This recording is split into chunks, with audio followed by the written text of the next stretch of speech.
Hello बच्चों, welcome to आंचल की पाठशाला। कैसे हो आप सभी? आई होप आप सब अच्छे होंगे और आप लोग हमेशा अच्छे रहिए, खुश रहिए। तो आज हम पढ़ने वाले हैं एनसीईआरटी का सोशल साइंस, जिसमें हम पढ़ेंगे ज्योग्राफी, और ये क्लास 6 का भूगोल है जो आज हम पढ़ेंगे। ठीक है, हम चैप्टर वाइज पढ़ेंगे। इस वीडियो में मैं chapter first and chapter second को कवर करूंगी। और आप जानते हैं कि एनसीईआरटी है जो वो स्टैंडर्ड लेवल है, और ये सारे एग्जाम्स में आते ही आते हैं जो भी सोशल साइंस की प्रिपरेशन कर रहे होते हैं। ठीक है, जैसे कि आप स्क्रीन पे देख पा रहे होंगे, यहाँ पे मैंने मेंशन किया हुआ है सी टेट, यूपी टेट, आपका सुपर टेट और बहुत सारे गवर्नमेंट जितने भी एग्जाम्स होते हैं उसमें इससे रिलेटेड क्वेश्चन जो है वो पूछे जाते हैं। अगर बेसिकली सीटेट की ही बात कर लें तो सीटेट में आपको पता है कि वो पूरा एनसीईआरटी बेस उसका होता है, प्लस पेडागॉजीज होती है। इससे बाहर सीटेट में कुछ भी नहीं आता है। तो क्लास 6, 7, 8 का सोशल साइंस मैं पढ़ाऊंगी। अभी ये क्लास 6 का है, इसके बाद हम 7 पढ़ेंगे, 8 पढ़ेंगे। इसी तरीके से हिस्ट्री, ज्योग्राफी, पॉलिटिक्स, इकोनॉमिक्स, हर एक चीज को हम यहाँ पे कवर करेंगे। ठीक है, तो आप यहाँ पे आराम से पढ़ सकते हो। मैंने इसका एक नोट्स बनाया है, आप वीडियोस को रोक करके खुद का भी नोट्स तैयार कर सकते हो। ओके, तो चलिए हम स्टार्ट करते हैं अपने टॉपिक को। सबसे पहले हम देखेंगे, हम पढ़ने जा रहे हैं ज्योग्राफी, तो हमें ये जानना जरूरी है कि ज्योग्राफी क्या है। ठीक है, तो ज्योग्राफी जो है वो एक अंग्रेजी शब्द है। हमें पता है कि ये एक इंग्लिश वर्ड है, हिंदी में इसको हम भूगोल कहते हैं। ठीक है, तो ज्योग्राफी जिसका अर्थ क्या होता है, पृथ्वी का विवरण, और यह दो ग्रीक शब्दों से मिलकर बना है। जैसे आपसे क्वेश्चंस पूछ सकता है कि ज्योग्राफी किन शब्दों से मिलकर बना है, तो आपको ऑप्शंस में देगा। तो आपको ये पता होना चाहिए कि जो ज्योग्राफी वर्ड है ये ग्रीक शब्द से मिलकर के बना हुआ है। ठीक है, ये ग्रीक शब्दों से मिलकर बना हुआ है, जिसमें जीई शब्द का अर्थ होता है पृथ्वी। इसका अर्थ क्या होता है? पृथ्वी। और ग्राफिया का अर्थ होता है लिखना। तो ये है ज्योग्राफी का मतलब क्या है। अब हम चैप्टर वाइज चीजों को पढ़ेंगे। तो सबसे पहले हम आते हैं, जो सबसे पहला चैप्टर है आपका वो है सौरमंडल में पृथ्वी। हमारा जो सौरमंडल है वो क्या है, उस सौरमंडल में पृथ्वी जो हमारी, जिस पे हम रहते हैं, उसके बारे में हम बहुत सारी चीजें यहाँ पे पढ़ेंगे जो कुछ भी एनसीईआरटी की बुक में है। तो सबसे पहले हम बात करते हैं कि खगोलीय पिंड क्या होता है। तो देखिए, आसमान में जैसे आप देखेंगे तो आपको आसमान में जो कुछ भी दिखता है, चाहे आप तारे देखिए, चाहे आप सूर्य देख रहे हैं, चाहे आप चंद्रमा देख रहे हैं, कुछ भी, मतलब जो कुछ भी आपको आसमान में दिखता है वो सब कुछ क्या होता है, वो सब कुछ होता है खगोलीय पिंड। जैसे कि यहाँ पे लिखा हुआ है कि सूर्य, चंद्रमा और वे सभी वस्तुएं जो रात के समय आसमान में चमकती है उसे हम खगोलीय पिंड कहते हैं। तो जो कुछ अंतरिक्ष में है, जो कुछ आसमान में हम देखते हैं, वो सब कुछ क्या है? खगोलीय पिंड है। अब खगोलीय पिंड तो हमें पता चल गया। इस खगोलीय पिंड में भी तारे होते हैं, ग्रह होते हैं, उपग्रह होते हैं, उल्का पिंड होते हैं, बहुत कुछ है ना अंतरिक्ष में। सिर्फ ऐसा नहीं है कि सिर्फ मून है या सिर्फ सन है, सिर्फ स्टार्स हैं, ऐसा नहीं है। बहुत सारी चीजें हमारे अंतरिक्ष में हैं। तो तारा किसको कहते हैं? सबसे इंपॉर्टेंट क्वेश्चन, ये कई बार आता भी है एग्जाम्स में। अगर मैं सीटेट की बात करूं तो सीटेट में ये क्वेश्चन पूछा भी गया है। तो तारा हमें पता होना चाहिए कि सूर्य जो है वो एक तारा है। सूर्य क्या है? एक तारा है। तो तारे की डिफिनीशन क्या होती है, जिसमें सूर्य फिट बैठ गया और पृथ्वी नहीं बैठी। पृथ्वी एक ग्रह है, वो एक तारा नहीं है, लेकिन सूर्य एक तारा है। कैसे? इसकी परिभाषा को अगर हम देखें तो जिस खगोलीय पिंड के पास अपनी उष्मा और अपना प्रकाश होता है, मतलब उनके पास अपना खाना भी है और अपना घर भी है, अपना ही है, वो किसी दूसरे से नहीं लेते हैं। तो जिनके पास अपनी उष्मा और अपना प्रकाश होता है वो होते हैं तारा। तो सूर्य क्या है, सूर्य के पास अपनी ऊष्मा है और अपना प्रकाश है। सूर्य का जो हम प्रकाश देखते हैं, जो दिन में इतना उजाला होता है, इतनी गर्मी होती है, तो वो क्या है, उनका खुद का प्रकाश है, वो कहीं से उसको मिलता नहीं है, ठीक है। तो इसीलिए ये एक तारा है। तो सूर्य क्या है, एक तारा है। लेकिन यही अगर हम ग्रह की बात करें तो ग्रह ऐसे खगोलीय पिंड होते हैं जिनके पास अपनी ऊष्मा और अपना प्रकाश नहीं होता है और वे तारों के प्रकाश से प्रकाशित होते हैं। जैसे हमारी पृथ्वी ले लीजिए, और भी बहुत सारे जैसे आपके ग्रह हैं, बुध ग्रह है, मंगल ग्रह है, ये सब क्या है, ग्रह हैं। तो जैसे हम पृथ्वी की बात करें तो पृथ्वी के पास स्वयं का कोई प्रकाश ऊष्मा नहीं है, वो तारों के प्रकाश से प्रकाशित होती है, ठीक है। जैसे आप चंद्रमा को देख लीजिए, चंद्रमा क्या है, एक उपग्रह है। हमारी पृथ्वी का चंद्रमा एक उपग्रह है। तो चंद्रमा का जो प्रकाश है, जो रात के समय हमें चंद्रमा से प्रकाश मिलता है, खास करके अगर आप देखेंगे पूर्णिमा के टाइम पे चंद्रमा का प्रकाश हमें मिलता है, तो वो जो चंद्रमा का प्रकाश होता है वो उसका खुद का प्रकाश नहीं होता है, जो आपको इतना अच्छा लगता है कि चांदनी रात है, कितना अच्छा है। तो वो जो लाइट होती है वो उसकी खुद की नहीं होती है, वो सूर्य की होती है। वो सूर्य के प्रकाश से ही प्रकाशित करता है हमें, ठीक है। तो सिंपल आपको समझ में आया कि खगोलीय पिंड क्या है। जो सभी वस्तुएं हम आसमान में देख पाते हैं वो खगोलीय पिंड है। जिस खगोलीय पिंड के पास अपनी ऊष्मा और अपना प्रकाश है वो तारा है, और जिसके पास अपनी ऊष्मा और अपना प्रकाश नहीं है वो है ग्रह। सिंपल। आगे बढ़ेंगे। ग्रह, ग्रह हम बार बार इस वर्ड का यूज कर रहे हैं। तो ग्रह जो है वो अंग्रेजी में इसको हम प्लेनेट बोलते हैं। क्या बोलते हैं, प्लेनेट बोलते हैं। अब ये प्लेनेट वर्ड आया कहां से, ये आया है ग्रीक भाषा से। ग्रीक भाषा के किससे, प्लेनेटाई से, ग्रीक भाषा के प्लेनेटाई से, जिसका अर्थ होता है परिभ्रमक। मतलब परि मतलब होता है चारों तरफ, परि मतलब होता है चारों ओर, और भ्रमक मतलब होता है घूमना, भ्रमण करना। तो चारों ओर घूमने वाला। सिंपल। आगे बढ़ेंगे।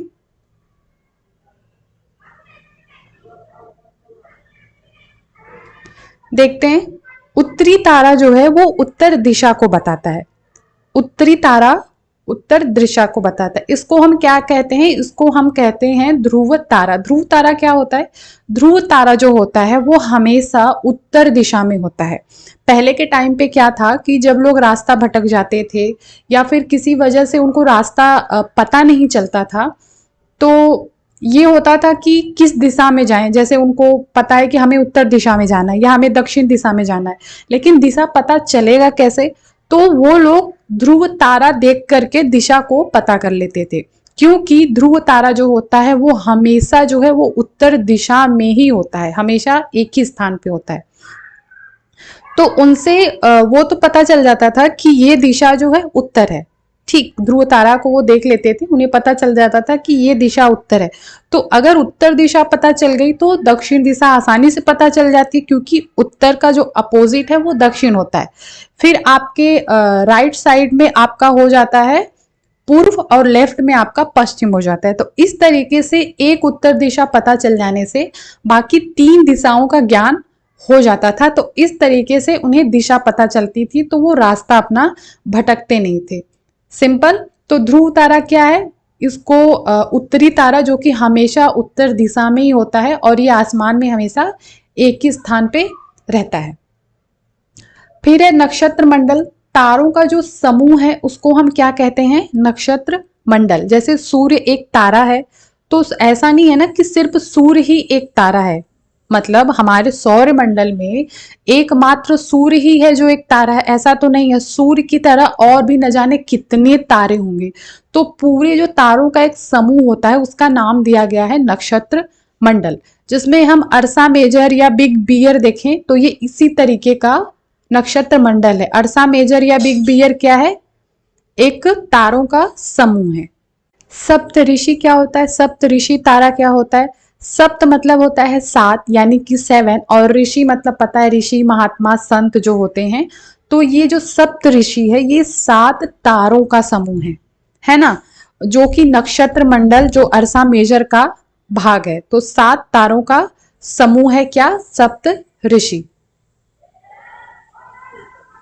ये आप यहाँ पे एक डायग्राम देख पा रहे होंगे, क्योंकि अभी हम ग्रह के बारे में पढ़ेंगे, इसीलिए इस चीज को आपको समझना जरूरी है। यहाँ पे आप देख रहे हैं ये है आपका सूर्य, ठीक, ये आपका सूर्य है, और ये है आपका बुध ग्रह, मर्क्यूरीज, फिर है वीनस, अर्थ, ठीक है। तो आप देख पा रहे होंगे सूर्य के सबसे नजदीक में जो है वो है क्या है, आपका बुध ग्रह सबसे नजदीक में दिख रहा है। तो सूर्य के सबसे पास यानी सूर्य के सबसे नजदीक जो ग्रह है वो है आपका बुध ग्रह। इसके बाद दूसरे नंबर पे सूर्य से पास में जो ग्रह है वो है आपका शुक्र ग्रह। इसके बाद आपकी पृथ्वी है तीसरे नंबर पे, फिर आपका मंगल ग्रह है, बृहस्पति है, शनि है, अरुण है और वरुण है।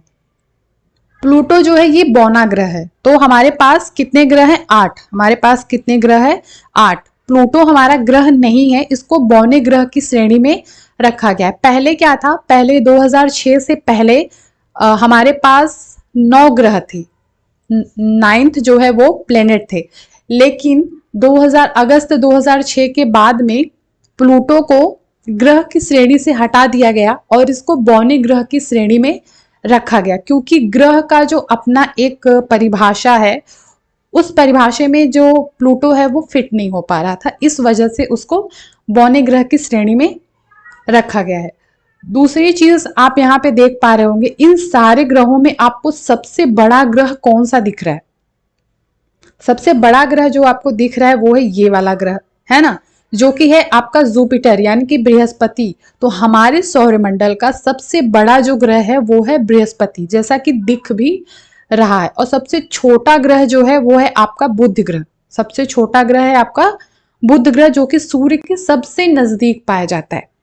अब बस इतना ही समझना है, फिर जैसे जैसे हम अभी क्लास 6 का पढ़ रहे हैं फिर 7th का पढ़ेंगे, उस हिसाब से हम चीजों को समझेंगे। अब हम आगे पढ़ेंगे कि बुध को सूर्य की परिक्रमा करने में कितना वक्त लगता है और अपने अक्ष पे घूर्णन करने में कितना वक्त लगता है। तो देखिए, जो ग्रह सूर्य के नजदीक है, जैसे बुध ग्रह सूर्य के नजदीक है, तो ये तो बहुत सिंपल सी बात है कि इसको सूर्य का परिक्रमा करने में सबसे कम समय लगेगा इन सब की तुलना में। अभी जैसे वरुण ग्रह है तो ये सूर्य से सबसे दूर है। अगर आपको एक एग्जाम्पल के थ्रू समझाऊं तो जैसे हमें गोवा जाना है, जैसे मैं मुंबई में रहती हूँ, मुझे गोवा जाना है, आप मान लीजिए आप यूपी से आते हैं और आपको गोवा जाना है, तो गोवा जाने के लिए मेरा डिस्टेंस चूंकि कम पड़ेगा गोवा जाने के लिए, क्योंकि मैं मुंबई में रहती हूँ और गोवा जो है वो महाराष्ट्र में ही है, ठीक है, तो मुझे कम वक्त लगेगा, लेकिन आपको ज्यादा वक्त लगेगा गोवा आने में और आकर के जाने में, जो यूपी में रहते हैं। उसका रीजन कि मेरे यहाँ से वो डिस्टेंस कम है ना, तो मैं उसकी परिक्रमा कर लूंगी कम समय में, लेकिन आपको उसकी परिक्रमा करने में, गोवा जाने में मेरे अकॉर्डिंग ज्यादा टाइम लगेगा, है ना। ठीक उसी तरह से है ये। अब हम आगे पढ़ेंगे किस ग्रह को कितना वक्त लगता है सूर्य की परिक्रमा करने में और खुद अपने अक्ष पर घूर्णन करने। आंतरिक ग्रह क्या होता है और बाह्य ग्रह क्या होते हैं। आंतरिक ग्रह जो होता है वो सूर्य के बहुत नजदीक होता है और ये चट्टानों से बनते हैं। जैसे यहाँ पे हम देखेंगे, इसमें आंतरिक ग्रह क्या है, बुध, शुक्र, पृथ्वी, मंगल। ये जो देखिए हमारे पास 8 ग्रह हैं, इन 8 ग्रहों में जो 4 ग्रह होते हैं वो होते हैं आंतरिक ग्रह और बाकी जो 4 ग्रह हैं वो हैं बाह्य ग्रह, सिंपल। और इसमें जो आपका सूर्य के नजदीक 4 ग्रह जो आपको दिख रहे हैं, बुध, शुक्र, पृथ्वी, मंगल, ये जो 4 ग्रह हैं,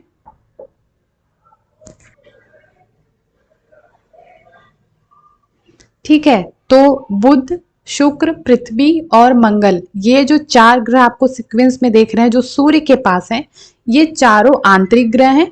उसके बाद बृहस्पति, शनि, अरुण, वरुण, ये चारों जो हैं वो है बाह्य ग्रह, ठीक है, सिंपल, ज्यादा रटने वाली जरूरत इसमें है नहीं। ये 4 ग्रह आंतरिक हैं, ये 4 ग्रह बाह्य, और जो आंतरिक ग्रह होते हैं ये चारों ये चट्टानों से बनते हैं। बाकी जो बाह्य ग्रह ये चारों हैं, ये जो है तरल पदार्थों या गैसों से बने होते हैं ये जो ग्रह होते हैं। तो इसी चीज को हम यहाँ पे समझेंगे क्योंकि यहाँ एग्जाम्स में ये पूछता है। तो बुध ग्रह जो है ये एक आंतरिक ग्रह है, इसको दिमाग में रख करके इन चीजों को समझिएगा। तो बुध एक आंतरिक ग्रह है, ठीक है। तो बुध को सूर्य के चारों ओर एक परिक्रमण करने में 88 दिन यानी कि 88 डेज लगता है, जबकि अपने अक्ष पे घूर्णन करने में उसको 59 दिन यानी कि 59 डेज लगते हैं।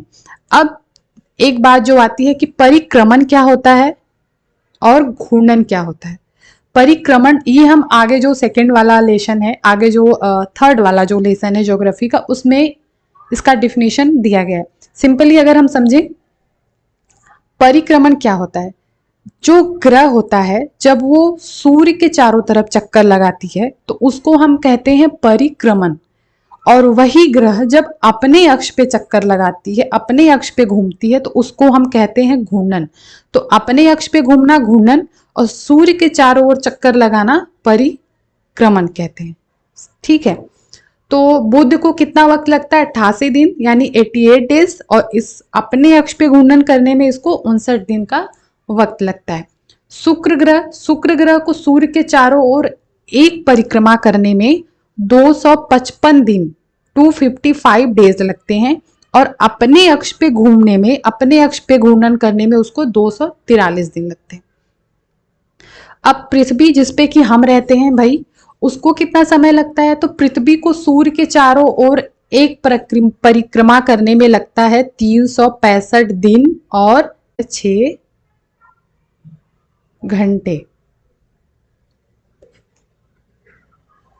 365 दिन 6 घंटे लगते हैं पृथ्वी को सूर्य की एक परिक्रमा करने में। अभी ये 6 घंटे क्यों है? आपने नोटिस किया गया होगा कि ये 6 घंटे, ये 4 साल बाद यही 6 घंटे 6 प्लस 6, ये 4 साल बाद ये एक दिन में कन्वर्ट हो जाते हैं, जिसको हम 4 साल बाद जो फरवरी का महीना होता है वो 29 दिन का होता है। ऐसे तो 28 दिन का होता है फरवरी, बट हर 4 साल बाद जो फरवरी है वो 29 दिन का होता है, जिसको हम लीप वर्ष बोलते हैं। वो इसी वजह से होता है कि सूर्य के चारों ओर जो परिक्रमा करती है पृथ्वी, इसको 365 दिन और 6 घंटे लगते हैं। यही 6 घंटे 4 साल बाद 24 घंटे में बदल जाते हैं, और जो फरवरी का महीना होता है वो 29 दिन का होता है, जिसको हम लीप वर्ष कहते हैं।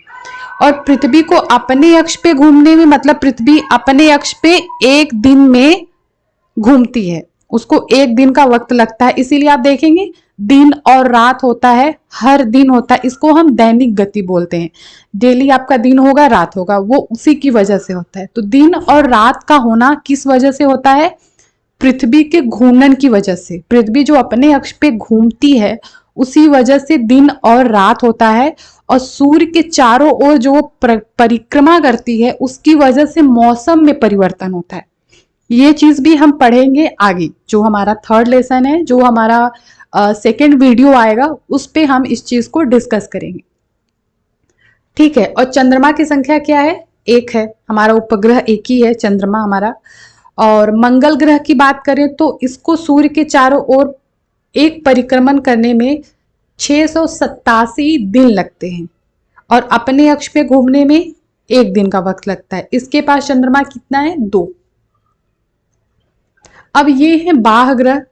बाह्य ग्रह जो होते हैं ये सूर्य से बहुत दूर होते हैं, जैसा कि मैंने इमेज में भी आपको दिखाया था, और ये बहुत बड़े आकार के होते हैं, और ये गैस और तरल पदार्थों से बने हैं। जैसे है बृहस्पति। बृहस्पति जो कि हमारे सौरमंडल का सबसे बड़ा ग्रह है। बृहस्पति, जुपिटर हमारे सौरमंडल का सबसे बड़ा ग्रह होता है। सूर्य के चारों ओर एक परिक्रमा करने में इसको 11 साल 11 महीने यानी लगभग 12 साल का वक्त लग जाता है, और अपने अक्ष पे घूमने में इसको मात्र 9 घंटे 56 मिनट लगते हैं। और चंद्रमा की संख्या इसके पास कितनी है? 53 यानी 53। तो बृहस्पति एक ऐसा ग्रह है जिसको सबसे कम वक्त लगता है अपने अक्ष पे घूमने में, क्योंकि बाकी आप ग्रहों को देखिए, शनि को भी कितना टाइम लगता है? 10 घंटे 40 मिनट अपने अक्ष पे घूमने में, और यूरेनस को भी 17 घंटे 14 मिनट और नेपच्यून को भी 16 घंटे 7 मिनट। तो सबसे कम वक्त अपने अक्ष पे घूमने में किसको लगता है? बृहस्पति को। 9 घंटे 56 मिनट सिंपली हम कह दें तो 10 घंटे का इसको टाइम लगता है। तो 5 घंटे का यहाँ दिन होता होगा, 5 घंटे की रात, है ना, क्योंकि जो हमारा 24 घंटा है उसमें 12 घंटे रात हो जाता है और 12 घंटे दिन हो जाता है। और जहां पे 10 घंटा ही है तो वहां पे 5 घंटे का आपका दिन हो जाएगा, 5 घंटे की रात हो जाएगी, है ना। आपको लगेगा अभी तो सोए और अभी सुबह हो गई, है ना, 10 घंटे क्या ही पता चलेगा आपको। अभी शनि ग्रह जो है इसको सूर्य के चारों ओर एक परिक्रमा करने में 29 साल और 5 महीने लगते हैं और अपने अक्ष में घूमने में 10 घंटे 40 मिनट। इसके पास चंद्रमा कितना है? 53 है इसके पास। यूरेनस जो है इसको सूर्य के चारों ओर एक परिक्रमा करने में 84 साल लगते हैं, 84 ईयर्स लगते हैं इसको। और अपने अक्ष पे घूमने में 17 घंटे 14 मिनट लगते हैं। इनके पास चंद्रमा कितनी है? 27। नेपच्यून जो कि सूर्य से सबसे दूर ग्रह है, इसको 164 साल लग जाते हैं सूर्य की एक परिक्रमा करने में और अपने अक्ष पे घूमने में इसको 16 घंटे 7 मिनट लगता है। इसके पास चंद्रमा कितनी है? 13। तो ये जो है, आप वीडियो रोक करके भी इसको अच्छे से कहीं लिखना हो तो लिख लीजिएगा क्योंकि पूछता है ना।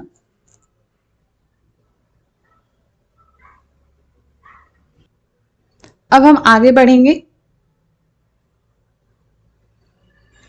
सौरमंडल। सौरमंडल में क्या क्या चीजें होती हैं? सब कुछ है भाई। सूर्य है, 8 ग्रह हैं। क्या क्या है हमारे सौरमंडल में? सूर्य है, 8 ग्रह हैं, उपग्रह हैं और कुछ अन्य खगोलीय पिंड हैं जैसे कि क्षुद्र ग्रह और उल्का पिंड। ये सभी मिलकर के क्या करते हैं? सौरमंडल का निर्माण करते हैं। तो हमारे सौरमंडल का निर्माण किन किन चीजों से है? सूर्य है, ग्रह है, उपग्रह है, कुछ खगोलीय पिंड है जैसे क्षुद्र ग्रह, उल्का पिंड मिलकर के सौरमंडल का निर्माण करते हैं, जिसको हम कहते हैं सौर परिवार। और इसका मुखिया कौन है? सूर्य। हमारे सौरमंडल का मुखिया कौन है? सूर्य है, क्योंकि सूर्य जो है वो सेंटर में है, केंद्र में है। सूर्य हमारे सौरमंडल के केंद्र में है। जैसे हमारा परिवार है तो हमारे परिवार में बहुत सारे लोग हैं, हमारे दादाजी होंगे, हमारे मम्मी पापा भाई भैया सब लोग होंगे। तो हमारा वो क्या है? एक परिवार है। उस परिवार का कोई एक बड़ा इंसान जो हमारे परिवार का मुखिया होगा, उसी तरीके से इनका भी अपना एक परिवार है जिसको हम सौर परिवार कहते हैं। और इनके परिवार का जो मुखिया है वो कौन है? सूर्य है। अब खगोलीय पिंड जिसके बारे में हम पढ़ते हैं, जिसकी जानकारी लेना हमें बहुत अच्छा लगता है कि क्या कुछ हमारे अंतरिक्ष में चल रहा है। तो खगोलीय पिंड और उनकी गति के संबंध में जो भी अध्ययन करने वाले लोग होते हैं उसको हम कहते हैं खगोल शास्त्री। जैसे आर्यभट्ट, जिनका नाम आपने सुना होगा। आर्यभट्ट कौन है? वो प्राचीन भारत के प्रसिद्ध खगोल शास्त्री थे। आर्यभट्ट कौन थे? खगोल शास्त्री थे। सिंपल। अब हम सूर्य के बारे में थोड़ी सी जानकारी लेंगे। सोल जो वर्ड है, सोल शब्द जो है वो किससे रिलेट है? सूर्य देवता से। और ये एग्जाम्स में पूछ सकता है कि सोल शब्द किससे संबंधित है? तो ये सूर्य से संबंधित है। सूर्य जो है वो सौरमंडल के केंद्र में है, सेंटर में है हमारे। और ये गर्म गैसों का बना है, मतलब ये गर्म गैसों का गोला है। इसका खिंचाव बल इसको सौरमंडल को बांधे रखता है। मतलब सूर्य का जो खिंचाव बल है, इसी की वजह से हमारा सौरमंडल क्या है? एकजुट है, वो बंधे रहता है। और डिस्टेंस की बात करें तो पृथ्वी से सूर्य की जो दूरी है वो लगभग कितनी है? 15 करोड़ किलोमीटर। यानी सूर्य हमारी पृथ्वी से 15 करोड़ किलोमीटर दूर है। अब इतना दूर है तो इसके प्रकाश को आने में कितना वक्त लगता होगा? तो सूर्य के प्रकाश को पृथ्वी तक पहुंचने में लगभग 8 मिनट का वक्त लगता है। और प्रकाश की गति की बात करें तो 3 लाख किमी प्रति सेकेंड है। मतलब 1 सेकेंड में 3 लाख किलोमीटर की दूरी तय करता है। सिंपल। आगे बढ़ेंगे। ये है ग्रह। ग्रह के बारे में देखिए, ये एक ट्रिक है जो कि एनसीईआरटी की बुक में दी हुई थी, मैंने यहाँ पे मेंशन कर दी। My very efficient mother just serve us nuts. आपको अगर इस से याद करना है तो आप बेशक याद कर लीजिए, ठीक है। दूरी के हिसाब से है, जैसे सूर्य से हमारे सौरमंडल में कितने ग्रह हैं, हमारे सौरमंडल में 8 ग्रह हैं, ये हमें पता है। और दूरी के हिसाब से मतलब सूर्य के सबसे नजदीक बुध है, बुध के बाद शुक्र है, शुक्र के बाद मंगल, बृहस्पति, शनि, ये सब कुछ है। एक चीज आप ध्यान दीजिएगा, यहाँ पे एक चीज छूट गई है। शुक्र के बाद बुध, शुक्र, इसके बाद जो है वो आता है आपका अर्थ यानी कि पृथ्वी।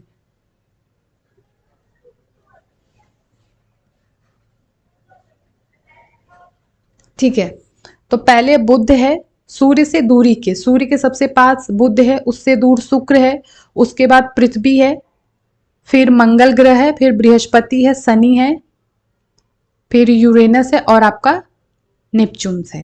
सभी 8 ग्रह जो हमारे ग्रह हैं वो एक निश्चित पथ पर चलते हैं, मतलब निश्चित पथ पर सूर्य का चक्कर लगाते हैं। हमारे ग्रह जो हैं वो सूर्य का चक्कर लगाते हैं। हमें ऐसा लगता है कि सूर्य पूर्व दिशा में उगता है और पश्चिम में डूब जाता है, तो सूर्य मूव कर रहा है। सूर्य मूव नहीं करता है, हमारी पृथ्वी मूव करती है। हमारी पृथ्वी जो है वो सूर्य के चारों ओर चक्कर लगाती है। तो जितने भी ग्रह हैं वो सूर्य के चक्कर लगाते हैं, और जितने भी उपग्रह हैं वो ग्रह का चक्कर लगाती है ना। और इनके रास्ते कैसे हैं, दीर्घ दीर्घ वृत्ताकार हैं।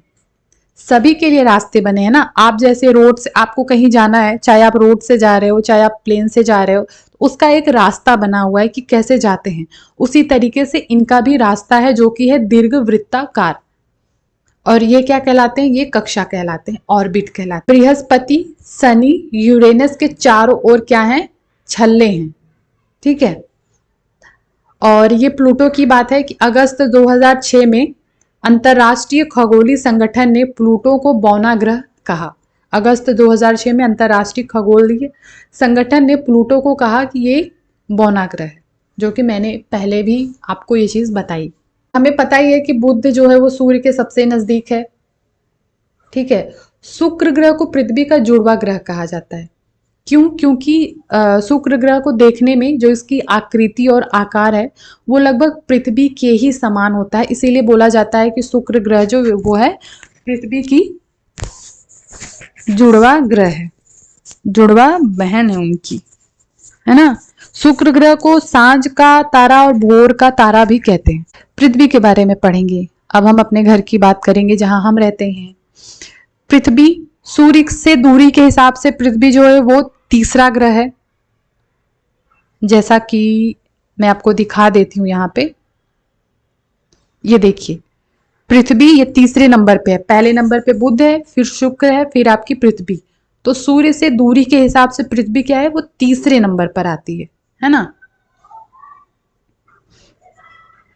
और आकार में ये 5वां सबसे बड़ा ग्रह है। सबसे बड़ा ग्रह तो बृहस्पति है और 5वें नंबर पे आपकी पृथ्वी आती है। यह ध्रुवों के पास थोड़ी चपटी, हम बोलते हैं ना कि पृथ्वी गोलाकार है, पृथ्वी गोलाकार नहीं है। इसका आकार जो हम बोल सकते हैं जियोड बोल सकते हैं, या इसके आकार को हम भू-आब कहते हैं। भू-आब मतलब पृथ्वी के समान आकार।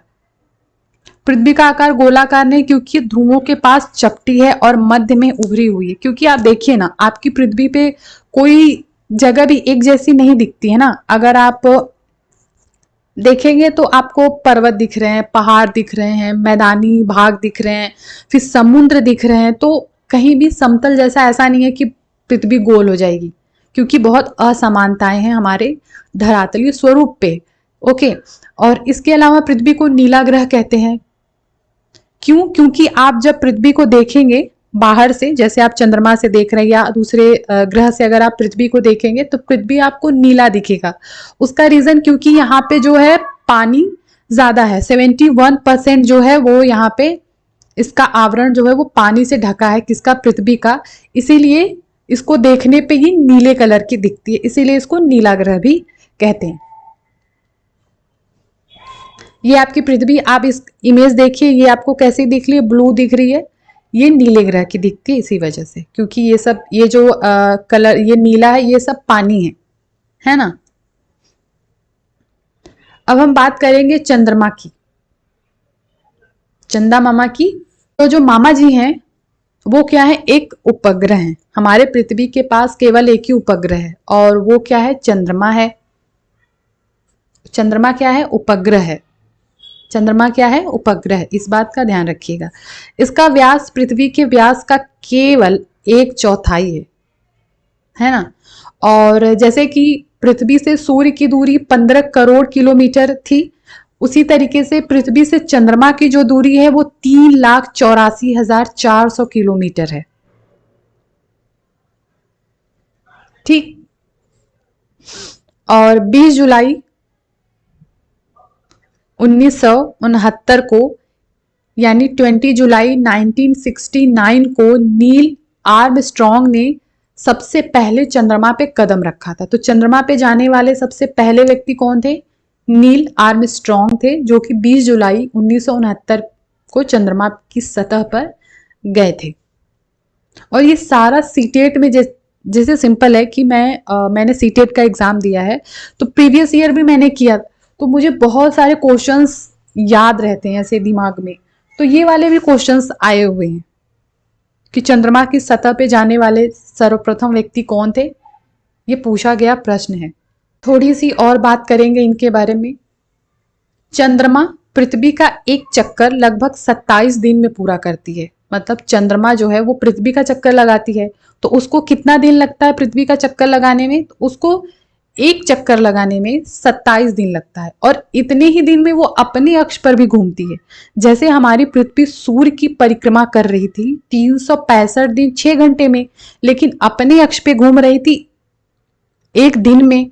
लेकिन चंद्रमा का क्या है कि चंद्रमा पृथ्वी की एक परिक्रमा 27 दिन में करती है, और इतने ही दिन में वो अपने अक्ष पर भी एक चक्कर पूरा करती है ना। और यही रीजन है कि चंद्रमा का केवल एक ही भाग हमें दिखाई देता है। क्यों? क्योंकि वो पृथ्वी की भी चक्कर लगा रही है और अपने अक्ष पे भी घूम रही है, तो उसका पूरा भाग हमें नहीं दिख पाता है, उसका हमें केवल एक ही भाग दिख पाता है ना। फिर चंद्रमा की सतह पे पर्वत, मैदान, गड्ढे हैं जो कि चंद्रमा की सतह पर छाया बनाते हैं। पूर्णिमा के दिन इस चीज को आप देख सकते हैं, क्योंकि पूर्णिमा के दिन पूरा चांद दिखता है, तो आपको दिखते होंगे। बचपन में हमें बोला जाता था कि तरह तरह की कहानियां हैं उसके ऊपर, पता नहीं क्या क्या लोग बोलते थे। हाँ वो, लेकिन हम इमेजिन करते थे कि वहां पे पहाड़ होगा, वो पर्वत है, कुछ छाया बना रहा है ना, वो वही सब चीजें होती हैं। फिर है उपग्रह।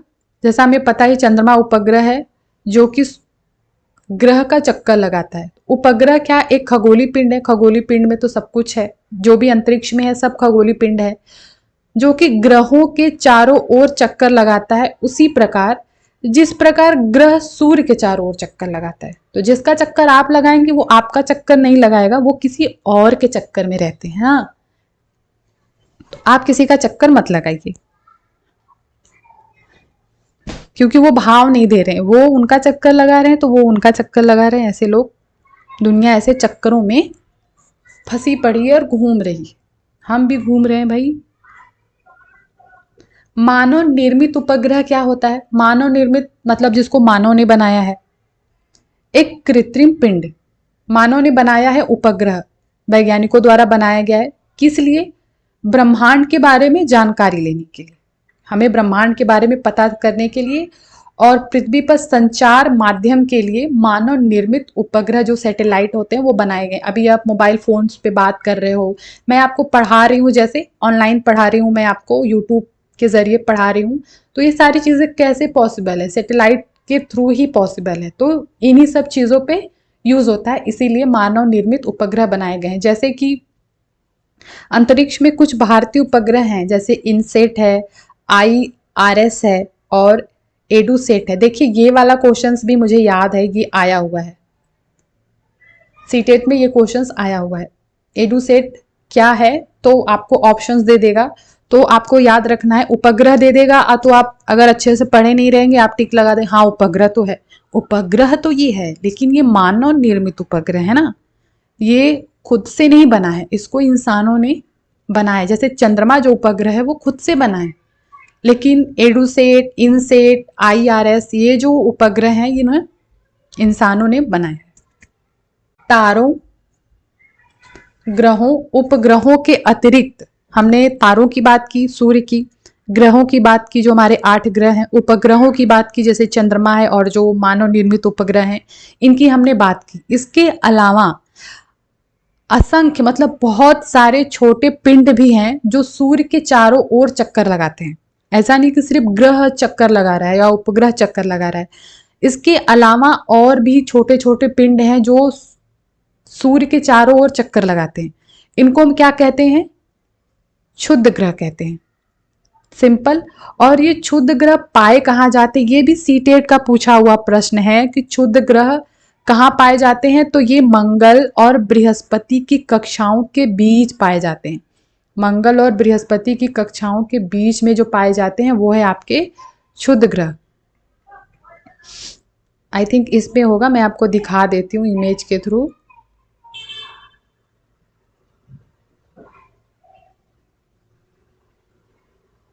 ये देखिए, ये मंगल ग्रह है, ये बृहस्पति, ये जो आप बीच में देख रहे हैं ये आपका क्षुद्र ग्रह है।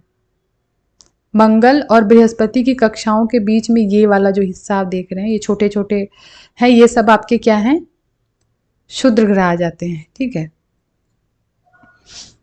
बाकी आपको उनकी तस्वीर देखनी है, मैं दिखा देती हूँ।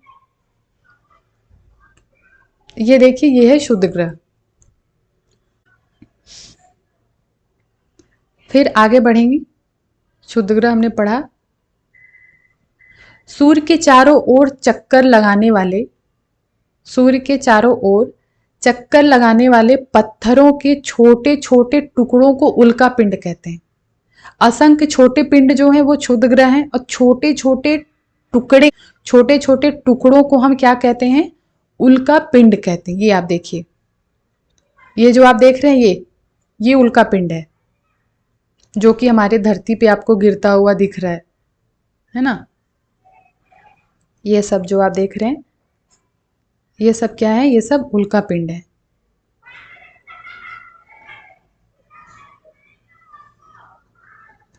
वायु के साथ घर्षण होने पर उल्का पिंड गर्म होकर जल जाते हैं, जिसके कारण चमकदार प्रकाश उत्पन्न होता है।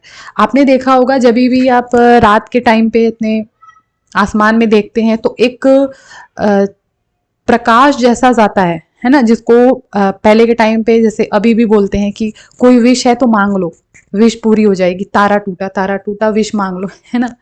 ऐसा कुछ नहीं है कि विश मांगने पे वो लेकर के जाएंगे भगवान जी के पास और हमारी विशेष पूरी करेंगे। ऐसी कहानियां हैं जो भी हैं, वो क्या होते हैं? उल्का पिंड होते हैं वो। तो वो क्या होता है? उल्का पिंड जो है वो जो छोटे छोटे टुकड़े हैं वो सूर्य के चारों ओर चक्कर लगा रहे हैं, ठीक है। चक्कर लगा रहे हैं तो वायु के साथ जब उनका घर्षण होता है तो वो उल्का पिंड गर्म होकर के क्या होते हैं? जल जाते हैं। वही जो चमकदार प्रकाश उससे उत्पन्न होती है।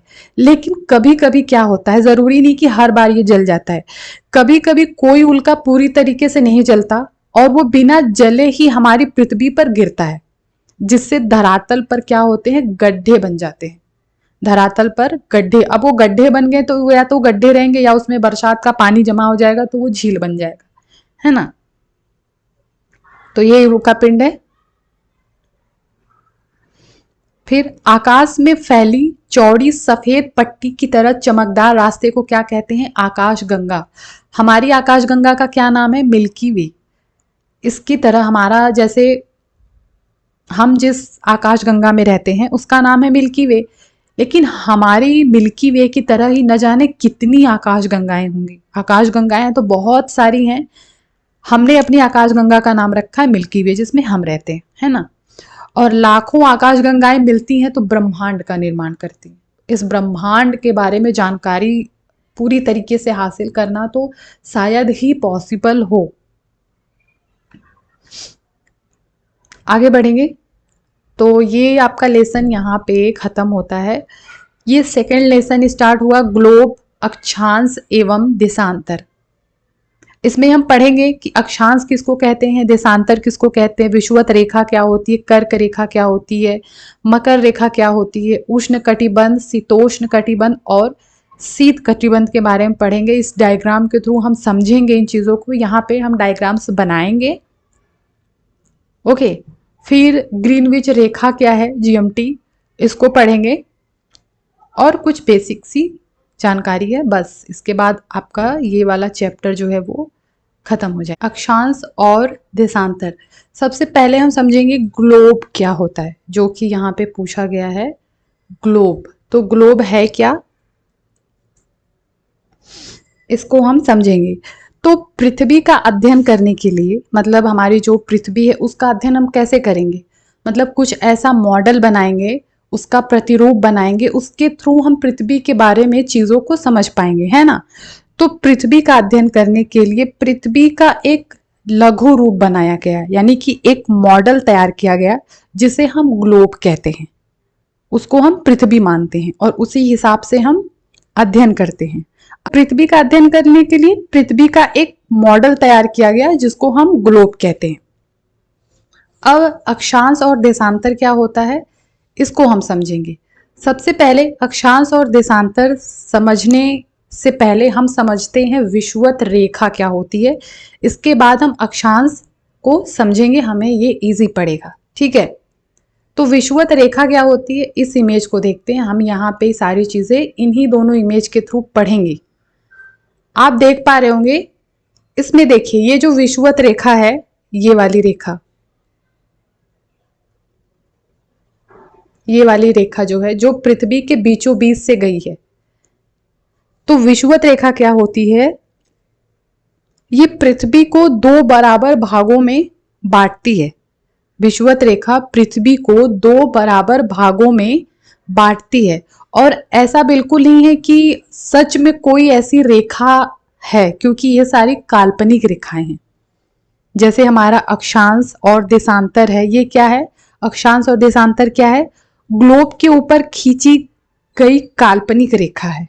अक्षांश व देशांतर रेखाएं ग्लोब के ऊपर खींची गई काल्पनिक रेखाएं हैं। पृथ्वी के ऊपर ऐसी कोई रेखा नहीं है, मतलब कि सभी रेखाएं क्या है, काल्पनिक हैं और ये ग्लोब के ऊपर खींची गई हैं। हमको समझने के लिए पृथ्वी के बारे में एक काल्पनिक रेखा हमने ये मानी कि ये मकर रेखा है, ये कर्क रेखा है, इसके थ्रू हम पृथ्वी को अच्छे से समझ पाते हैं ना। तो विषुवत रेखा जो कि पृथ्वी के बीचों बीच से जाती है, ये आप देखिए, ये वाली जो रेखा है जो पृथ्वी के बीचों बीच से गई है और ये पृथ्वी को दो बराबर भागों में बांटती है, या हम ग्लोब को कहें तो ये ग्लोब के बीचों बीच से खींची गई रेखा है जो ग्लोब को दो बराबर भागों में बांटती है। ऊपरी वाला जो हिस्सा आता है, ये जैसे ये बीचों बीच रेखा गई, तो इसके ऊपरी वाला जो हिस्सा है, ये वाला जो पूरा पार्ट है, ये वाला, इसको हम कहते हैं उत्तरी गोलार्ध, यानी उत्तर ध्रुव। उत्तरी गोलार्ध, ये आप देख रहे हैं उत्तरी ध्रुव लिखा है, उत्तरी शीत कटिबंध, उत्तरी शीतोष्ण, ये उत्तरी है। इसके नीचे वाला जो ये हिस्सा होता है, इसको हम कहते हैं दक्षिणी गोलार्ध। मतलब विषुवत रेखा के ऊपर ये दो, विषुवत रेखा दो बराबर भागों में ग्लोब को बांटती है। जो ऊपरी हिस्सा होता है इसको हम कहते हैं नॉर्थ पोल, और जो नीचे वाला हिस्सा होता है इसको हम कहते हैं साउथ पोल, यानी कि दक्षिणीय ध्रुव। सिंपल। अब कर्क रेखा, मकर रेखा क्या होती है, इसको हम आगे समझेंगे। तो सबसे पहले हम अक्षांश, देशांतर और विषुवत रेखा के बारे में जानेंगे, इसके बाद हम कर्क और मकर रेखा पे आएंगे। तो आप यहां पे देखिए, ग्लोब के बीचों बीच में ये रेखा खींची गई है ना। ये क्या है, ये रेखा जो है ये है 0 डिग्री पे, ये है आपकी भूमध्य रेखा, जिसको हम विषुवत रेखा भी कहते हैं, यानी कि इक्वेटर। इसको हम क्या कहते हैं, इक्वेटर कहते हैं, है ना। और ये जो रेखा है, इसके ऊपर आप देखेंगे तो इसी के समानांतर और भी रेखाएं खींची गई हैं, ऊपर भी नीचे भी। विषुवत रेखा के समानांतर पूर्व से पश्चिम की तरफ एक एक डिग्री के अंतराल पर उत्तरी गोलार्ध, जो कि ये है, क्योंकि ये उत्तरी गोलार्ध है ना, ये आपका उत्तरी गोलार्ध है, और ये आपका दक्षिणी गोलार्ध है, ये आपका पूर्वी गोलार्ध होता है इधर वाला हिस्सा, और ये आपका पश्चिमी गोलार्ध होता है। सिंपल। तो विषुवत रेखा के समानांतर पूर्व से पश्चिम की तरफ एक एक डिग्री के अंतराल पर उत्तरी गोलार्ध और दक्षिणी गोलार्ध में खींची गई जो काल्पनिक रेखा होती है उसको हम अक्षांश कहते हैं। अक्षांश क्या है? जो विषुवत रेखा के समानांतर ये जो रेखा खींची गई है, ये वाली भी आप रेखा देखेंगे जो बीचों बीच खींची गई है ना, ये वाली रेखा। तो ये वाली जो रेखा है जो कि बीचों बीच खींची गई है, इसी के समानांतर आपको और रेखाएं भी दिख रही होंगी, जैसे ये वाली, फिर ये वाली, फिर ये वाली उत्तर में, फिर दक्षिण में भी आपको ये वाली रेखा, ये वाली रेखा, ये, इसको हम क्या कहते हैं? पड़ी रेखा। पड़ी रेखा इसको हम कहते हैं, यानी कि हॉरिजेंटल, जो कि ऐसे लंबवत है, ऐसे होती है ना। तो ये जो रेखाएं हैं इसी को हम अक्षांश कहते हैं। उत्तर से दक्षिण की तरफ आप ये रेखा देख रहे हैं, ये जो आ रही है ये अक्षांश, ये आपकी देशांतर रेखा है, ये वाली रेखा। ये जो सभी रेखाएं हैं ये देशांतर है ना। ये जितनी भी रेखाएं आप देख रहे हैं, वर्टिकल जितनी रेखाएं आप देख रहे हैं, खड़ी रेखा, ये क्या है? देशांतर है। गोलार्ध है, उत्तरी ध्रुव है, उत्तरी ध्रुव को दक्षिणी ध्रुव, उत्तरी ध्रुव को दक्षिणी ध्रुव से मिलाने वाली जो रेखा होती है वो आपकी देशांतर रेखा होती है। जैसे यहां आप देख लीजिए, उत्तरी ध्रुव को दक्षिणी ध्रुव से मिलाने वाली जो रेखा होती है वो आपकी देशांतर है। सिंपल। ये जो आपकी पड़ी रेखा है ये आपकी अक्षांश है, ये जो खड़ी रेखा है ये आपकी देशांतर है। तो इसकी परिभाषा सिंपल है कि उत्तरी ध्रुव को दक्षिणी ध्रुव से जो मिलाने वाली रेखा है वो है आपकी देशांतर रेखा, और विषुवत रेखा के समानांतर पूर्व से पश्चिम की तरफ एक एक डिग्री के अंतराल पर उत्तरी तथा दक्षिणी गोलार्ध में खींची गई रेखाओं को अक्षांश कहते हैं। इसको हम बना के भी देखेंगे इमेज, तो आपको ज्यादा समझ में आएगा, क्योंकि मैं ये कोशिश कर रही हूँ कि मैं कैसे आपको बहुत इजी वे में समझा सकूं, ताकि आपको फिर अलग से कुछ भी देखने की जरूरत ना पड़े, है ना। तो आपको समझ में आया कि विषुवत रेखा क्या होती है, अक्षांश और देशांतर क्या होता है। आइए हम यहाँ पे एक इमेज बना करके आपको दिखा देते हैं। इस ग्लोब के बीचों बीच हमने एक रेखा खींची, इस ग्लोब के बीचों बीच हमने एक रेखा खींची जो है 0 डिग्री, और ये है क्या? आपका इक्वेटर, जिसको हम बोलते हैं भूमध्य रेखा या फिर विषुवत रेखा, है ना। भूमध्य रेखा या फिर विषुवत रेखा। राइटिंग पे मत जाइएगा। 0 डिग्री पे ये आपकी भूमध्य और विषुवत रेखा है। सिंपल। और देखिए, आपको, आप चाहे इंडिया का मैप देख रहे हो, चाहे आप वर्ल्ड का मैप देख रहे हो, चाहे आप ग्लोब देख रहे हो, तो आपको ये डायरेक्शन पता होना चाहिए, दिशा पता होना चाहिए कि कैसे है। सबसे पहले ये जो ऊपर वाला हिस्सा होता है ये हमेशा आपका होता है नॉर्थ, यानी ये आपका होता है उत्तर, ठीक। और नीचे वाला जो होता है वो आपका होता है दक्षिण, यानी कि आपका साउथ। इधर जो होता है ये है आपका पूर्व, ये है आपका ईस्ट, और ये है आपका पश्चिम, वेस्ट, है ना। तो ये होता है उत्तर, ये है दक्षिण, ये है पूर्व, और ये है पश्चिम। नॉर्थ, साउथ, ये है ईस्ट और ये वेस्ट। सिंपल। अब आपको ये दिशा पता है तो आप इसको सिंपली समझ पाओगे, नहीं तो आप कंफ्यूज हो जाओगे उत्तर किधर है, दक्षिण किधर है। तो आप इंडिया का भी मैप देखते हो तो जो ऊपर वाला हिस्सा होता है, जो जहाँ पे हमारा हिमालय है, ये हमेशा उत्तर में है, क्योंकि हमारा हिमालय उत्तर में है। क्यों? क्योंकि ऊपर वाला जो हिस्सा होता है वो उत्तर होता है, जबकि साउथ में जो आपका केरला, चेन्नई, ये सब एरिया होता है वो साउथ में आ जाता है ना। राजस्थान, ये सब पश्चिम में आ जाता है। तो हमें यही डायरेक्शन है जो हमें अपने दिमाग में रखना है। बहुत बच्चों को पता है, जिनको नहीं पता है उनको बता रही हूं मैं, आप आज से इस चीज को ध्यान में रखिएगा। तो ग्लोब के बीचों बीच जो रेखा खींची गई 0 डिग्री पे, वो है आपकी भूमध्य विषुवत रेखा, इक्वेटर। और अक्षांश रेखा क्या है? अब विषुवत रेखा के समानांतर 1-1 डिग्री के अंतराल पर पूर्व से पश्चिम की ओर, ये पूर्व से पश्चिम की ओर 1-1 डिग्री के अंतराल पर उत्तरी गोलार्ध, और ये उत्तर है तो उत्तरी गोलार्ध ही होगा ना, ये ऊपर वाला हिस्सा उत्तरी गोलार्ध होता है ना, और दक्षिणी गोलार्ध।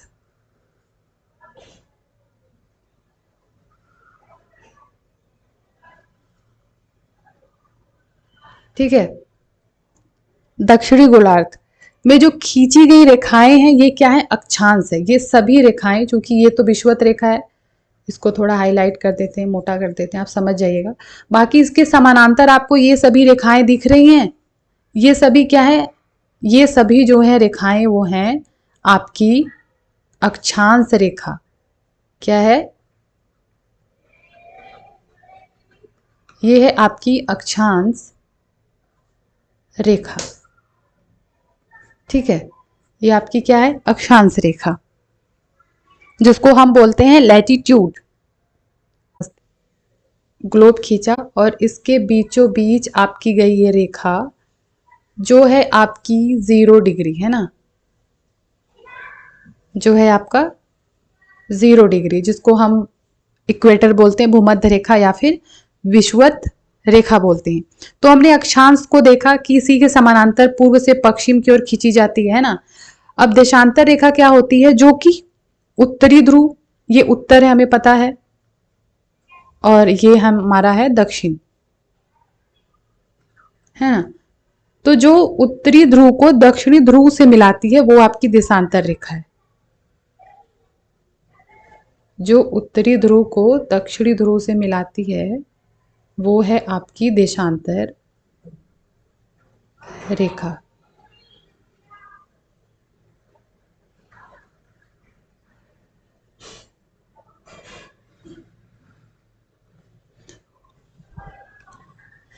ये पेन टैबलेट चलाने में थोड़ी सी प्रॉब्लम हो रही है क्योंकि यूज़ नहीं किया है पहले, तो आप थोड़ा सा समझिएगा इसको। यही चीज़ यहाँ पे है, आप देख पा रहे होंगे, ये उत्तरी ध्रुव से दक्षिणी ध्रुव तक जो रेखा आई है ऐसे, ये वाली जो लंबवत ऐसे खड़ी रेखा है, ये आपकी देशांतर रेखा है। और जो ये पड़ी रेखा है ऐसे सीधे सीधे गई है, वो आपकी अक्षांश रेखा है। ठीक है,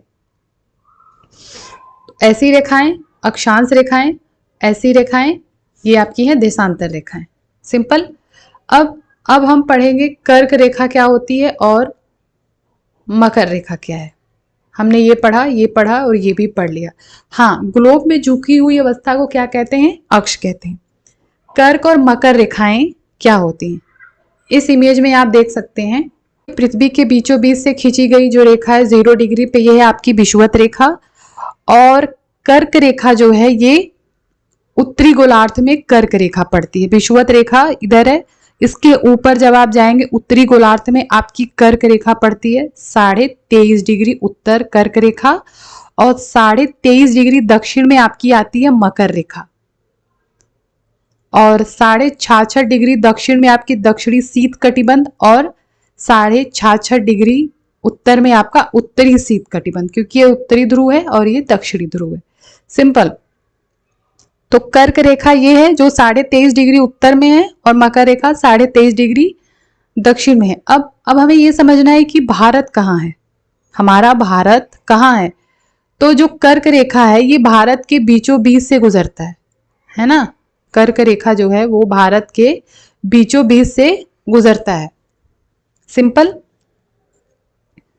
तो आपको कर्क और मकर रेखा समझ में आई। मैं एक यहां पे देखते हैं 0 डिग्री पे, ये है आपकी विषुवत रेखा। ठीक, अभी ये जो खींची गई उत्तर में 23.5 डिग्री उत्तर, 23.5 डिग्री उत्तर, ये है आपकी कर्क रेखा, है ना, ये है आपकी कर्क रेखा। और 23.5 डिग्री दक्षिण, 23.5 डिग्री दक्षिण आप जाएंगे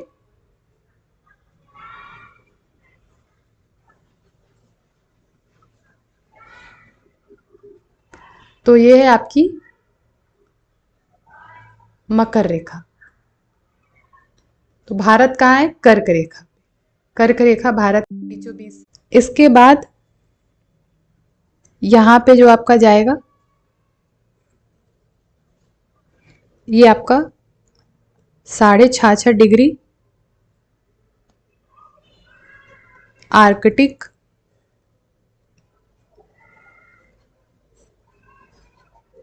रेखा। फिर 66.5 डिग्री दक्षिण में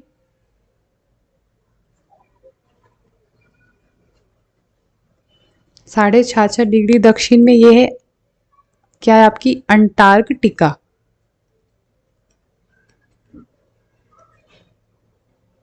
अंटार्कटिका रेखा।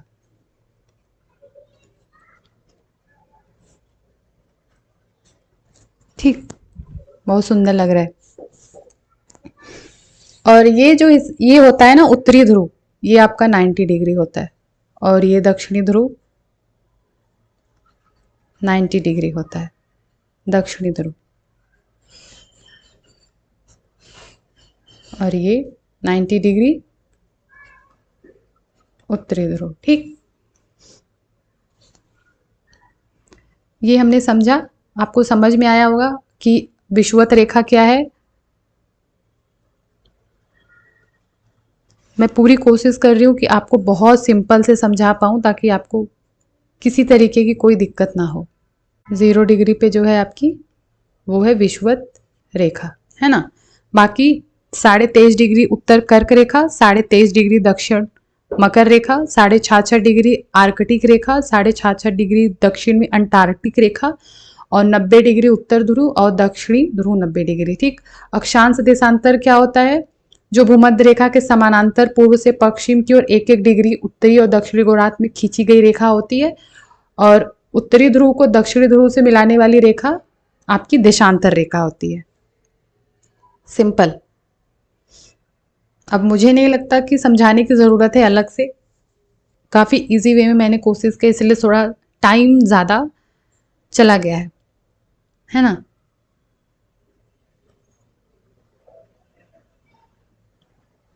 इसके बाद हमने इन सबको पढ़ा। अब हम उष्ण कटिबंध क्या है, शीतोष्ण कटिबंध क्या है और शीत कटिबंध क्या है इसके बारे में बात करेंगे। तो इसको यहीं से समझेंगे, यहां से, है ना।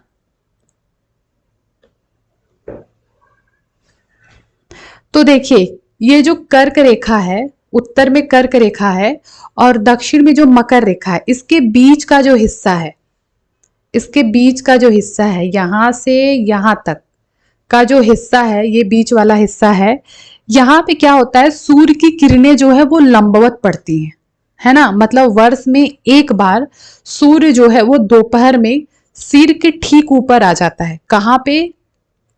कर्क रेखा और मकर रेखा के बीच में। इसीलिए इस क्षेत्र में सबसे ज्यादा उष्मा होती है, सबसे ज्यादा गर्मी इसी क्षेत्र में होती है। क्यों? क्योंकि यहाँ पे जो सूर्य की किरणें हैं वो लंबवत पड़ती हैं। तो लंबवत पड़ती है इस वजह से वो क्या है, जो लंबवत पड़ेंगी ना तो बहुत ज्यादा दूर तक उसका लाइट नहीं जाता है, वो फोकस करती हैं। तो जिस जगह पे वो लंबवत पड़ जाती हैं वहां पे अधिक गर्मी हो जाती है ना। तो ये उष्ण कटिबंधीय एरिया है, आप देख रहे हैं उष्ण कटिबंध, उत्तरी गोलार्ध में कर्क रेखा और दक्षिण गोलार्ध में मकर रेखा के बीच में सूर्य जो है वर्ष में एक बार दोपहर में सिर के ठीक ऊपर आता है। मतलब यहाँ पे सूर्य की किरण लंबवत पड़ रही होती है, इसलिए ये उष्ण कटिबंध इसको कहा जाता है। दूसरी चीज क्या है, शीतोष्ण कटिबंध। तो कर्क रेखा के बाद और यहाँ पे मकर रेखा के बाद किसी भी अक्षांश पे जो सूर्य की किरण है वो लंबवत नहीं पड़ती है। सूर्य की किरणें यहाँ पे क्या है, तिरछी पड़ जाती हैं। कहाँ पे? कर्क रेखा के बाद और मकर रेखा के बाद जो सूर्य की किरणें हैं वो क्या है, तिरछी पड़ती हैं। तो ये वाला जो हिस्सा होता है मकर रेखा और दक्षिणीय, जैसे कर्क रेखा और उत्तर ध्रुव वृत्त, ये वाला जो हिस्सा है कर्क रेखा और उत्तर ध्रुव, ये वाला जो हिस्सा है, और इधर का मकर रेखा और दक्षिणीय ध्रुव वृत्त, ये वाला जो हिस्सा है, यहाँ पे सूर्य की किरणें तिरछी पड़ती हैं, इसीलिए इसको शीतोष्ण कटिबंध कहा जाता है। यहाँ का जो तापमान है वो क्या होता है, मीडियम रहता है, मध्यम में रहता है, इसको शीतोष्ण कटिबंध कहते हैं। क्यों? क्योंकि यहाँ पे सूर्य की किरणें लंबवत नहीं पड़ती, तिरछी पड़ जाती हैं। ठीक है, इसके बाद जो आपका बचता है सबसे लास्ट में उत्तर ध्रुव और उत्तरी शीत कटिबंध, ये वाला जो इलाका है, ठीक है, उत्तरी गोलार्ध में, ये आपका उत्तरी गोलार्ध है। उत्तरी गोलार्ध में जो उत्तर ध्रुव वृत्त है, ये वाला उत्तर ध्रुव वृत्त और उत्तर ध्रुव वृत्त और उत्तरी ध्रुव, ये जो हिस्सा है, यहाँ पे सूर्य की किरणें क्या होती हैं, ना के बराबर होती हैं। इसीलिए यहाँ का जो तापमान है वो बहुत ही ज्यादा कम होता है। यहाँ पे बहुत ठंड होती है, मतलब बर्फ ही बर्फ जमा होता है, यहाँ पे आप रह नहीं पाओगे, है ना। ये बर्फीले इलाके होते हैं, जैसे अंटार्कटिक हो गया, आर्कटिक हो गया, ये सब इलाके क्या है, बर्फ से ढके हुए हैं। यहाँ का तापमान जो है वो ना बहुत लो होता है, क्योंकि यहाँ पे सूर्य की जो होती है वो क्षितिज से ज्यादा ऊपर नहीं जा पाती, बहुत ज्यादा इसका प्रकाश वहां तक नहीं पहुंच पाता है, इस वजह से। तो जहां पे सूर्य की किरणें लंबवत पड़ती हैं वो उष्ण कटिबंध होता है, जहां पे सूर्य की किरणें तिरछी जाती हैं वो इलाका शीतोष्ण कटिबंध होता है, जहां पे सूर्य की किरणें ना के बराबर होती हैं वहां पे बर्फ जमा रहता है ना, जैसे उत्तरी शीत कटिबंध, और यहाँ पे दक्षिणी शीत कटिबंध। तो आई होप आपको ये समझ में आया होगा। यही था, और एक छोटा सा टॉपिक और बचा है आपका, ग्रीनविच रेखा क्या है। ग्रीनविच रेखा, जीएमटी, जीएमटी का मतलब होता है Greenwich mean time, Greenwich mean time. तो ग्रीनविच क्या है, इंग्लैंड के लंदन का एक शहर है ग्रीनविच, उस जगह का नाम क्या है, ग्रीनविच, और इसी के नाम पे इस रेखा का नाम पड़ा ग्रीनविच रेखा, है ना। तो 0 डिग्री जो देशांतर होता है उसी को ग्रीनविच रेखा कहते हैं। किसको? 0 डिग्री देशांतर को ही ग्रीनविच रेखा, या फिर इसको हम यामोत्तर भी कहते हैं, है ना, यामोत्तर भी इसको हम कहते हैं, यामोत्तर।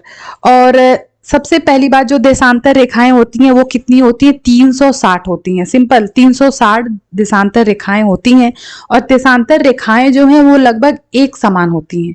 तो अब समस्या ये थी कि किस देशांतर रेखा को, क्योंकि एक समान है, तो किस देशांतर रेखा को 0 डिग्री देशांतर माना जाए। तो 0 डिग्री देशांतर रेखाएं क्या है, बहुत सारे शहरों से होकर के जा रही थी, जैसे कि अंटार्कटिका से जा रही थी, घाना से जा रही थी, अल्जीरिया से, स्पेन से, फ्रांस से, इंग्लैंड से, इन सारे शहरों से जो 0 डिग्री देशांतर रेखा है वो गुजर रही थी। तो अब ये हुआ कि इसका नाम कैसे रखा जाए, तो फेमस जगह के हिसाब से इसका नाम रखना था, ताकि फेमस नाम इसका रख सके। तो इंग्लैंड में जो लंदन शहर है वहां के ग्रीनविच जगह से ये रेखा गुजर रही थी, है ना।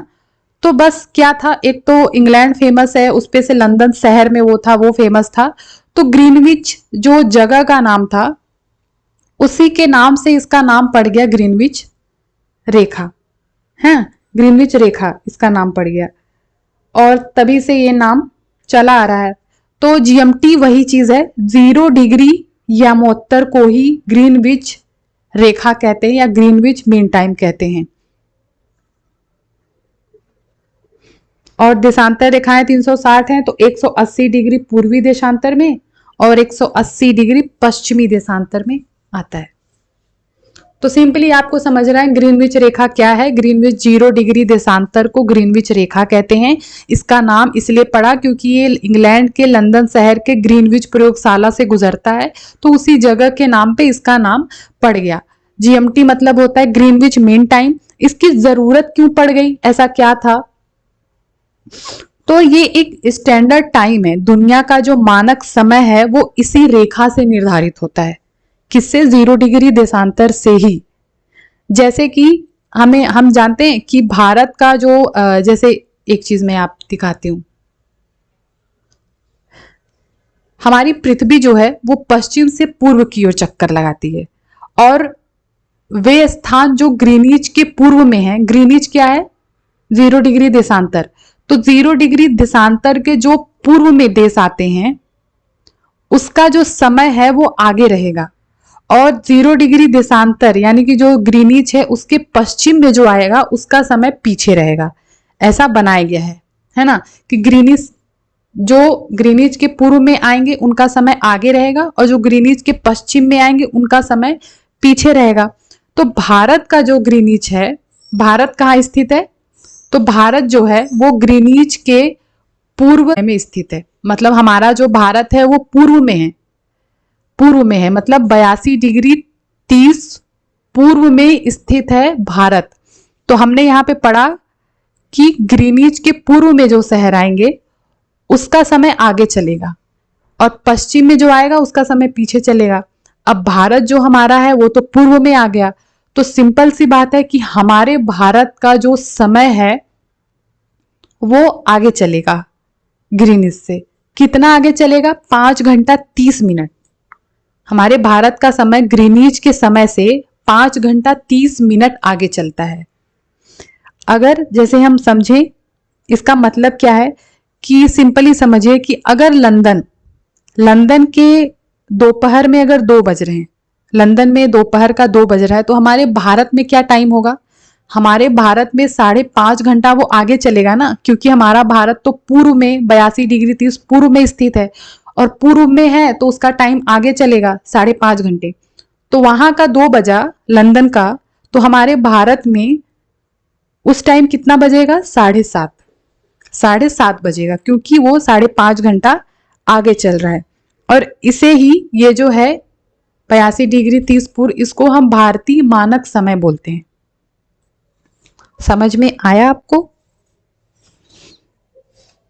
और पृथ्वी को 24 समय क्षेत्रों में बांटा गया है। पृथ्वी लगभग 24 घंटे में अपने अक्ष पर घूम जाती है, 360 डिग्री घूम जाती है। पृथ्वी लगभग 24 घंटे में अपने अक्ष पर 360 डिग्री घूम जाती है ना। तो बस इतना ही था आपका। आई होप आपको ये समझ में आया होगा वीडियोस। सो अगर आपको वीडियो अच्छा लगे तो लाइक शेयर एंड सब्सक्राइब ज़रूर करें। और बहुत सारे ऐसे बच्चे हैं जो मुझे मतलब बहुत जनरली, मेरा तो भी नया यूट्यूब चैनल है, बहुत ज़्यादा है नहीं, पुराना नहीं है, बहुत ज़्यादा वीडियोस भी नहीं है।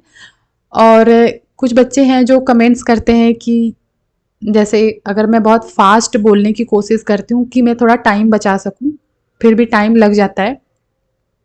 तो कुछ बच्चे ऐसे हैं जो ये कहते हैं कि आप हिंदी सही से बोला करिए। एक बच्चे का ऐसा कमेंट आया था। तो आप एक चीज़ का ध्यान रखिए कि मैं ये कोशिश करती हूँ कि मैं आपको बेहतर पढ़ा सकूँ, चाहे आप किसी भी लैंग्वेज में पढ़ रहे हो, किसी भी टीचर से पढ़ रहे हो, चाहे आप इंग्लिश में पढ़ो चाहे आप हिंदी में पढ़ो। लेकिन टीचर जब पढ़ाते हैं और जल्दी जल्दी जब हम बोलते हैं तो कई बार हमारे वर्ड जो है वो गलत हो जाते हैं, मिस्टेक हो जाते हैं, थोड़े रॉन्ग हो जाते हैं। तो उस चीज़ों पे ध्यान देने की बजाय अगर आप कॉन्सेप्ट पे ध्यान दो तो ज़्यादा बेहतर है।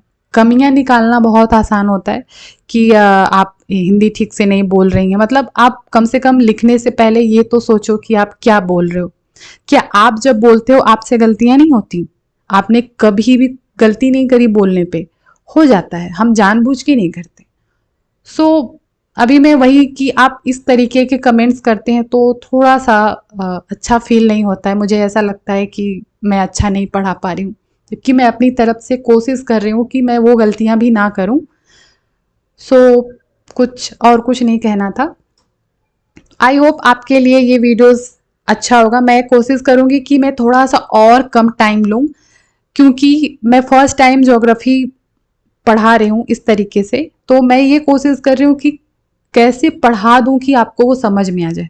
तो मुझे थोड़ा काम करना पड़ेगा इसके ऊपर, तो हो सकता है मैं कम टाइम में आपको अच्छी चीज़ें बता सकूं। तो मिलते हैं हम नेक्स्ट वीडियो में। क्लास 2 में हम ज्योग्राफी का चैप्टर 3 और 4 पढ़ेंगे। ठीक है, तो अगर जाने से पहले लाइक शेयर सब्सक्राइब जरूर करिएगा और अपना ख्याल रखिएगा, खुश रहिएगा, पढ़ता और पढ़ाते रहिएगा।